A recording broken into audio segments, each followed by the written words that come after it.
મિત્રો, એકવાર પાટણના રાજા સિદ્ધરાજ સોલંકીને તેમની ભાભીએ મેણું માર્યું કે તમે એવા બળિયા બલવાન અને બહાદુર હોય ને તો સિંધ મલકમાં હમીર સુમરાની 250 જેટલી ભેંસો છે ને તેને લૂંટી લાવો તો માનું કે તમે બહાદુર છો। અને મિત્રો, પછી ત્યાં જે ઘટના બને છે તે ખરેખર જોવા જેવી છે, કારણ કે મિત્રો એ હમીર સુમરાની 250 ભેંસોની રખેવાળી તો મારી સિંધ મલકની માતા સધી કરે છે। તો મિત્રો, આજે આપણે સંધના વાજાની મારી સદીમાં કે તેમના ભુવા હમીર સુમરાથી રીસાઈ અને સદી માતા ગુજરાતના પાટણમાં કેવી રીતે આવ્યા તેના સરસ મજાના ઇતિહાસની આજે વાત કરીએ। મિત્રો, માતા વરુણી સિંધ પ્રદેશમાં આવ્યા અને સિંધમાં આવ્યા પછી તે સંધની સદી કહેવાણા અને લૂંટફાટ મચાવતા એ મુસલમાન હમીર સુમરા નામના લૂંટારાને પરચો આપી અને તેના મહેલના કાંગરે બેઠા અને ત્યાર પછી હમીર સુમરો સુધરી જાય છે અને પછી તો હમીર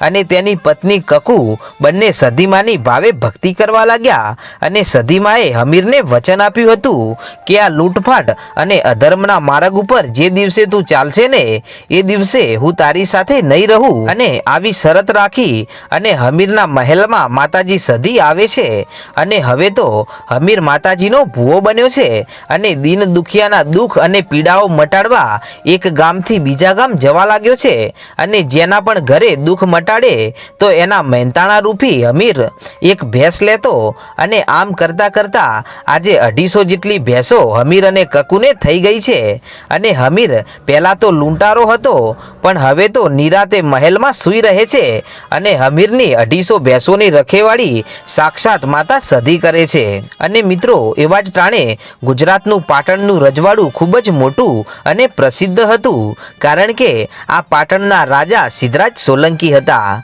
અને આ સિદ્ધરાજ સોલંકીની ચારે બાજુ ચર્ચાઓ અને વાહવાહ થતી હતી અને તેમની બહાદુરીના પુરાવા અનેક હતા। પણ મિત્રો, એવામાં તમે આ ગીત તો સાંભળ્યું જ હશે કે સંધના શેડારે સદી પાટણ આવ્યા, પાટણ પીરોનો વાહો રેમાં। તો મિત્રો, એવા સમયમાં સિદ્ધરાજ સોલંકીની ભાભીએ સિદ્ધરાજ સોલંકીને મેણું માર્યું કે તમે આટલા બળવાન અને હિંમતવાળા હોય ને તો સિંધમાં હમીર સુમરો રાજ કરે છે ને એ હમીરની ભેંસો ચોરી લાવો તો તમને માનું કે તમે ખરા બહાદુર છો।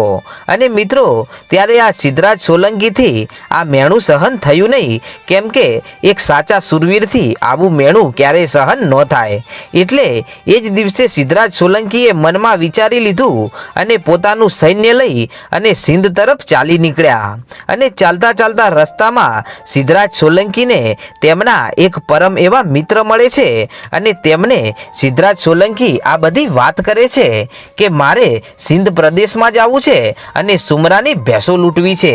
ત્યારે તેઓ કહે છે કે હે સિદ્ધરાજ સોલંકી, તમે ગમે એટલી કોશિશ કરશો ને તો પણ સિંધના એ હમીર સુમરાની ભેંસો તમે નહીં લૂંટી શકો, કેમ કે ત્યાં તો સુમરાની ભેંસોની રખેવાળી અને આખા હિન્દ મલકની રખેવાળી સાક્ષાત જગદંબા માતા સધી કરે છે। અને આ સુમરો એક મુસલમાન છે પણ તેઓ અને તેની પત્ની કકુ બંને માતાજીની ખૂબ જ પૂજા ભક્તિ કરે છે અને માતા સધી પણ તેમને વેણે વાતો કરે છે અને હવે તો તેઓ માતાજીના ભુવા બની ગયા છે। અને ત્યારે આટલું સાંભળતાની સાથે તો સિદ્ધરાજ સોલંકી સમજી ગયો કે દેવી સામે લડવું એ આપણા કાળા માથાના માનવીનું કામ નથી અને હવે તો આમાં કોઈક દેવી શક્તિ જ કૃપા કરી શકે, બાકી આમાં કાંઈ ના થાય। અને આમ ફરતો ફરતો સિદ્ધરાજ સોલંકી વઢિયાળ પંથકમાં આવે છે અને આ વઢિયાળના વરાણા ગામે આ શ્રી ખોડિયાર માનું મંદિર આવેલું છે અને આ ખોડિયાર માના મઢે જઈ ખોડિયાર માને આરાધના કરવા લાગ્યા કે હે માં ખોડિયાર, આજે તારા શરણે આવ્યો, સાંભળજે તું સાદ અમારો, કરજે માં વેલેરી વારો, નહીં તો નહીં રહે મારો જીવવાનો વારો। અને આમ કહી અને સિદ્ધરાજ સોલંકી કહે છે કે હે માં ભગવતી ખોડિયાર, હવે તારા સિવાય કોઈ આરો નથી અને હવે તો તારે તોય તું અને મારે તોય તું। અને હે માં, આજે એક મેળાના ખાતર મારે સિંધમાં હમીર સુમરાની ભેંસો લૂંટવા જવું છે અને હે માં, મને મોતનો જરાય ડર નથી અને આ રણભૂમિમાં મોત આવી જાય ને એ તો ક્ષત્રિયોનું સ્વર્ગ સમાન છે, પણ માડી એ સિંધ મલકની રખેવાળી તો જગદંબા માતા સાક્ષાત સધી કરે છે। અને આ વાત જાણતો હોવા છતાં પણ માં, જો હું આ જગદંબા સામે જો મારું સૈન્ય લઈને યુદ્ધ કરું ને માં તો મારે તો બંને બાજુ કૂવો અને ખાઈ સમાન છે. હું જાઉં તો હવે જઉં ક્યાં? હે માં ખોડલ, આજે ખમકારો કરી અને મને કંઈક માર્ગ બતાડ, નહીતર પાટણનો રાજા સિદ્ધરાજ સોલંકી તેના સૈન્ય સાથે અહીંયા તારા મંદિરે આત્મ બલિદાન આપી દેશે માં. અને હે માડી, આજે જો હું અને મારા સૈનિકો તારા શરણે જો અહીંયા બલિદાન આપીશું ને તો માડી તને પણ કાળું કલંક લાગશે. અને આટલું કહી અને સિદ્ધરાજ સોલંકીએ તલવાર ઉપાડી અને જય માં ખોડિયાર આટલું કહી અને પોતાનું માથું ઉતારવા ગયો ને ત્યાં તો ખમકારો કરી અને મારી આઈ ખોડિયાર હાજર થયા અને બોલ્યા કે ખમા ખમા બાપ સિદ્ધરાજ સોલંકી, ધીરજ રાખ અને આજે પૂરી શ્રદ્ધા અને વિશ્વાસથી મારા શરણે જો આવેલો હોય ને એને હું ખોડિયાર આમ કમોતે કોઈ દિવસ મરવા ના દઉં, નહીતર દુનિયામાં મારું નામ લાજે. અને હે સિદ્ધરાજ, તું અહીંયા બેસ અને મારા નામના જાપ કર અને હું હાલ જ સિંધ મલખમાં જાઉં છું અને એ હમીર સુમરાની ભેંસો લઈ અને પાછી આવું છું. પણ હે સિદ્ધરાજ, ભેંસો તો લાવું, પણ મારી એક શરત રહેશે. કે બોલો માડી? કે એ ભેંસો હું 3 દિવસ પૂરતી લાવીશ અને ત્રીજો દિવસ થાય ને ત્યારે તારે એ ભેંસો પાછી આપી દેવી પડશે. ત્યારે માતાજીની વાત સિદ્ધરાજે કબૂલ કરી કે ભલે માડી, મને મંજૂર છે. અને આટલી વાત કરી અને ખોડિયારમાં ત્યાંથી સિંધ મલખમાં આવ્યા અને એક વૃદ્ધ ચારણનું રૂપ લીધું અને હમીરની ભેંસો જ્યાં ચરતી હતી ત્યાં પહોંચે છે. અને આ હમીરની ભેંસોની રખેવાળી કરતી એ સધીમાને ખબર પડી ગઈ કે અરે રે, આ તો ખોડલમાં આવ્યા છે અને આજે મારી ભેંસો લઈ જશે. પણ આજે માતાજી ખોડિયાર આવ્યા છે તો મારે તેમને મળવા તો જવું જ પડશે. અને પછી સધી માતા પણ આ ચારણ સ્વરૂપમાં આવેલા ખોડિયારમાંની પાસે જાય છે અને કહે છે કે હે બહેન, કોણ છો તમે અને અહીંયા કેમ બેઠા છો? ત્યારે ખોડિયારમાં બોલ્યા કે હું બરાડાની ચારણ છું અને અહીંયા ભૂલી પડી છું. અને ત્યારે સધીમાં બોલ્યા કે હે દેવી, આમ બહાના ન બતાવો, હું તમને ઓળખું છું, પણ તમે તમારા અસલી સ્વરૂપમાં આવો તો વાત કરવાની મજા આવે. એટલે ખોડિયારમાં પોતાના અસલી સ્વરૂપમાં આવે છે અને સધીમાને વાત કરે છે કે હે બહેન, હું આજે તારી પાસે આવી છું ને એનું કારણ એ છે કે પાટણનો રાજા સિદ્ધરાજ સોલંકી એના સૈનિકોની સાથે મારા મઢે આવ્યો છે અને મારા મઢે એનું આખું સૈન્ય મરવા તૈયાર થઈ ગયું છે. અને તે રાજા જીદે ભરાણો છે કે મારી ભાભીના મેણાને ભાગવા હમીરની ભેંસો લઈ આપો. અને હે બહેન સધી, જો હું ભેંસો ના લઈ આપું ને તો મારા મઢે તેના મોતના બલિદાનનું મને કાળું કલંક લાગશે. એટલે આજે હું ખોડિયાર તારી 250 ભેંસો લેવા આવી છું અને 3 દિવસની જ વાત છે અને ત્રીજા દિવસે તારી 250 ભેંસો હું ખોડિયાર તને પાછી આપવા આવીશ.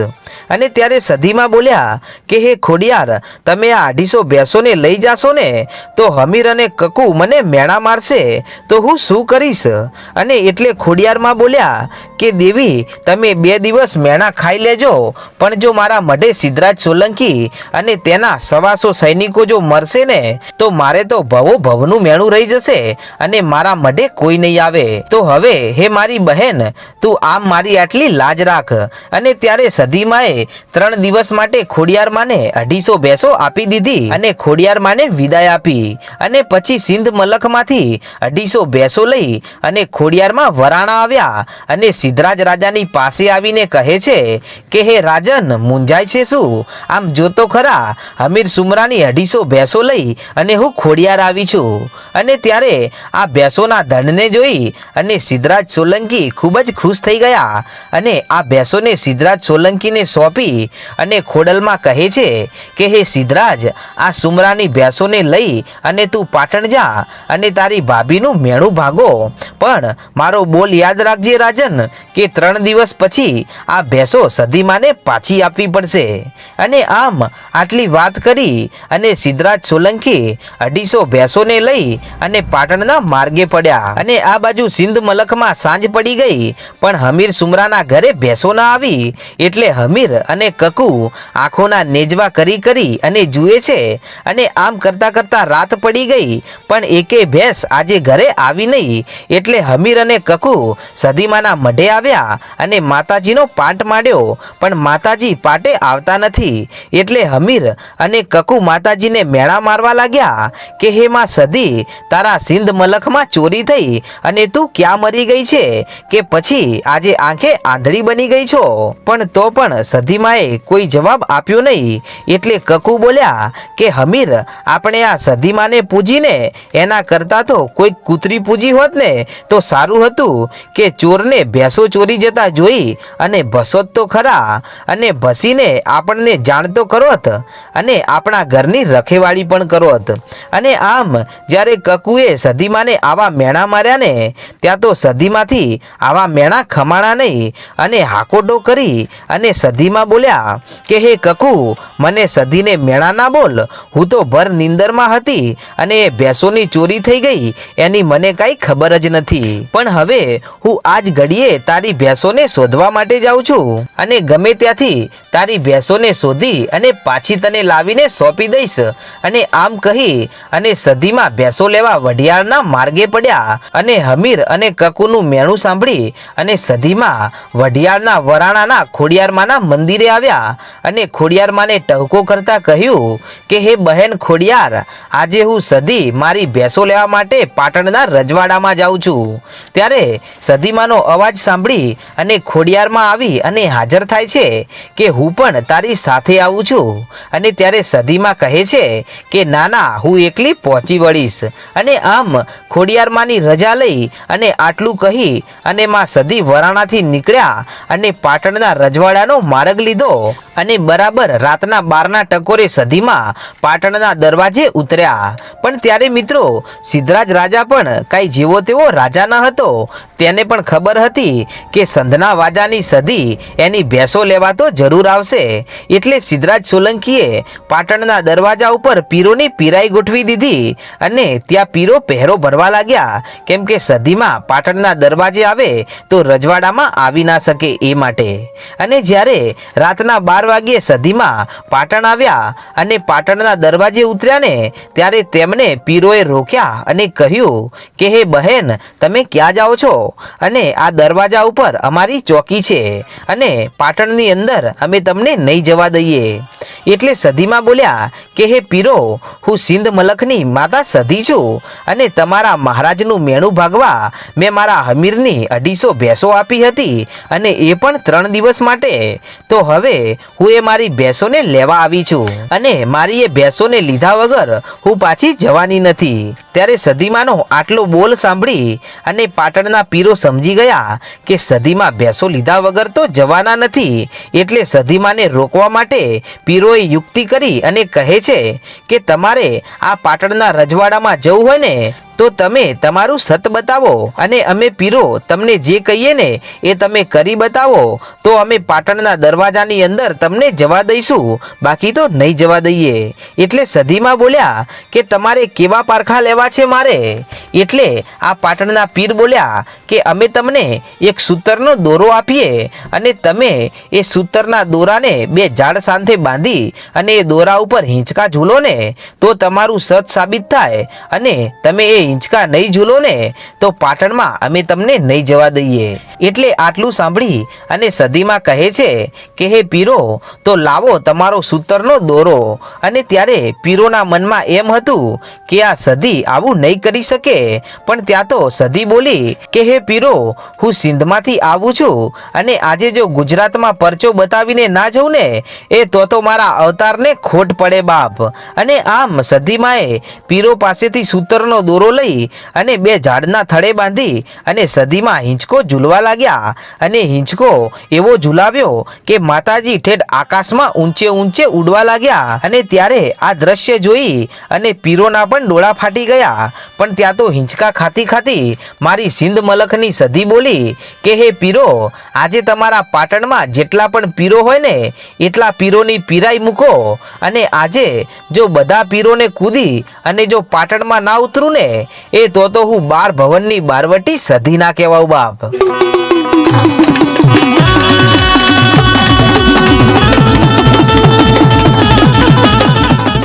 અને આટલું કહી અને સધીએ એક કૂદકો માર્યો ને ત્યાં તો સધીમાં પાટણની રાણકી વાવે આવીને ઉતર્યા અને બીજો કૂદકો માર્યો ને ત્યાં તો સિદ્ધરાજ રાજાના મહેલમાં પહોંચ્યા અને આમ સધીમાં પાટણના પીરોને પછાડી અને સિદ્ધરાજના મહેલમાં આવ્યા અને પછી પહોંચ્યા રાણીવાસમાં અને રાણીવાસમાં પહોંચતાની સાથે જ સિદ્ધરાજ સોલંકીની બધી રાણીઓ અને તેની દાસીઓ ધૂણવા લાગી અને ધૂણતી બહાર આવી અને બહાર આવતાની સાથે તો મહેલમાં હાહાકાર મચી ગયો અને ત્યારે બધા કામદારો અને સિદ્ધરાજ સોલંકી આવીને જુએ છે તો રાણીઓ અને દાસીઓ ધૂણી રહી છે એટલે સિદ્ધરાજ આવીને પૂછે છે કે તમે કોણ ધૂણો છો? ત્યારે સધીમાં બોલ્યા કે કેમ સિદ્ધરાજ ભૂલી ગયો? આજે હું સિંધ મલકની માતા સધી મારા હમીરની ભેંસો લેવા પાછી આવી છું. ત્યારે સિદ્ધરાજ સોલંકી સમય પારખી ગયો અને માતાજીને ઓળખી ગયા અને માતાજીના ચરણે પડી ગયા અને બે હાથ જોડીને કહે છે કે હે માડી, હું તમને તમારી 250 ભેંસો આપવા તૈયાર છું, પણ હે માં સધી, તમે આ ભક્તની એક ઈચ્છા પૂરી કરો માડી. કે બોલ સિદ્ધરાજ, કે માડી તમે મારી મોઘેરી ગુજરાતના આ પાટણવાડામાં પધારો અને હું સિદ્ધરાજ તમને મારા પાટણમાં બેસાડવા માંગુ છું. અને ત્યારે માં સધી બોલ્યા કે સિદ્ધરાજ, પહેલા મને સિંધ મલકમાં જવા દે અને ત્યાં હું મારા હમીરને આ મારી 250 ભેંસો આપી દઉં અને એણે મને મેણા મારેલા એ મેણાને ભાગી અને હું પાછી પાટણમાં આવું છું. અને આટલું કહી અને સધીમાં પાટણમાંથી હમીરની ભેંસો લઈ અને સિંધ મલકનો માર્ગ લીધો અને આમ કરતા કરતા સિંધમાં આવ્યા અને 250 ભેંસો હમીરને પાછી સોંપી અને કહ્યું કે હે હમીર, તારું અને કકુનું મેણું મને ખૂબ લાગી આવ્યું છે અને એ વાતનું મને ખૂબ દુઃખ છે, એટલે આજથી હું સિંધ મલક મૂકી અને સિદ્ધરાજ સોલંકીના રજવાડા પાટણમાં જાઉં છું. અને આમ હમીરથી રીસાઈ અને સધીમાં પાછા ગુજરાતના પાટણમાં આવ્યા અને પાટણમાં રાજા સિદ્ધરાજ સોલંકી નિંદ્રામાં આધીન બનેલા હતા. ત્યારે સિદ્ધરાજ સોલંકીના સપને જઈ અને મારી સધીએ ટહુકો કર્યો કે હે સિદ્ધરાજ, જાગો છો કે પછી સૂતેલા છો? કે હા માડી બોલો. કે સાંભળ સિદ્ધરાજ, સવારે વહેલા વાગતા ઢોલે મને પાટણની રાણકી વાવે બેસાડજે અને હે સિદ્ધરાજ, જો તું મને એકવાર આ રાણકી વાવે બેસાડ અને જો તારું નામ જગતના ચોપડે જો સોના રૂપાના આંકડે ના પાડી દઉં ને એ તો મને સંધના વાજાની સધીને ઓળખે કોણ? અને આમ સિંધમાંથી રીસાઈ અને માતાજી સધી પાટણમાં આવ્યા. અને એક વાતનો મિત્રો હું તમને ઉલ્લેખ કરવા માંગુ છું કે આ લોકવાયકા મુજબ માતાજી સધી રાણકી વાવમાં આવવાનું કહ્યું છે, પણ હાલમાં હેમચંદ્રાચાર્ય યુનિવર્સિટીની બરાબર સામે સિંધવાઈ સધી માતાનું મંદિર આવેલું છે. ત્યાં વાવમાં પણ માતાજી સધીમાં બિરાજમાન છે. તો મિત્રો, માતાજી રાણકી વાવમાં આવીને બેઠા કે આ વાવમાં આવીને બેઠા એ વાતની કોઈ પાક્કી ખાતરી નથી, તે હું તમારા દ્રષ્ટિકોણ ઉપર છોડું છું. અને મિત્રો, આ સધી માતાનું મંદિર પાટણના 3 દરવાજે પણ આવેલું છે. તો મિત્રો, પછી શું સધી માતાજી આ હમીર સુમરાની પાસે ફરીવાર જાય છે અને હમીર સુમરાને કેવી રીતે માતાજી મારે છે? તો મિત્રો, તેનો ઇતિહાસ જાણવા માંગતા હોય તો અમને કોમેન્ટમાં જરૂરથી બતાવજો. અને મિત્રો, તમે આવી રસપ્રદ વાતો જાણતા હોય તો અમારી ઇન્સ્ટાગ્રામ આઈડી વહાણવટી ડિજિટલમાં અમને જણાવવાનું ભૂલશો નહીં, તો તેના ઇતિહાસો અમે બનાવતા રહીશું. અને મિત્રો, તમે અમારી ચેનલ વહાણવટી ડિજિટલ ઉપર પહેલીવાર આવ્યા હોય તો અમારી ચેનલ વહાણવટી ડિજિટલને સબસ્ક્રાઇબ કરવાનું ભૂલશો નહીં, કારણ કે મિત્રો, આવા રસપ્રદ અને નવા ઇતિહાસો આ ચેનલ ઉપર આવતા રહે છે. જય માતાજી.